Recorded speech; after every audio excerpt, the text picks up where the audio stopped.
And joining me on the news to discuss the removal of service chiefs and others is the TVC defense correspondent, Sifon Essien. Also joining me is a former director, Army Public Relations, Brigadier General Sani Usman, retired. Good to have you, Brigadier, for joining us. But let's start with our defense correspondent, Sifon. Sifon, tell us, you have been covering defense for years, and you've seen the removal and appointments of service chiefs over and over again. But talk to us about the implication of these particular appointments.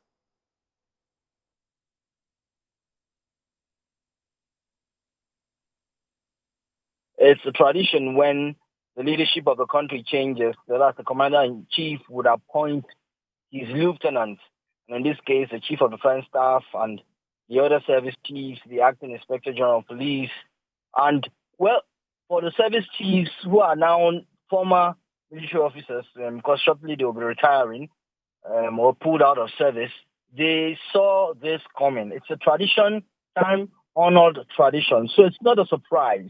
Now they are giving or paving the way for the new kids on the block, I may use that expression, talking about the new service chiefs, to assume office and bring to bear their expertise, their training, and as well as also ensuring the progression, career progression within the military. In other words, they're going to be moving to the next rank, paving the way for others under them to also climb to the next rank, allowing for that progression within the service. So time and again, we've covered appointments like this, and in the days to come, when they eventually assume office, they will now roll out their mandate, by way of vision for which they are, launching out to achieve.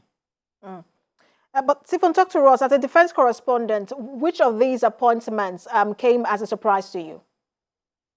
Well, none of them came as a surprise to us. I haven't covered the military for a while now.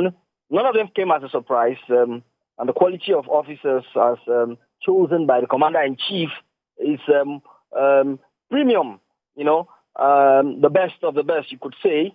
Although many would say no one is perfect, but of course, looking at their CVs, they come with, lots of qualification for that role.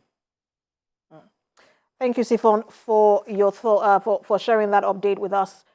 All right, we're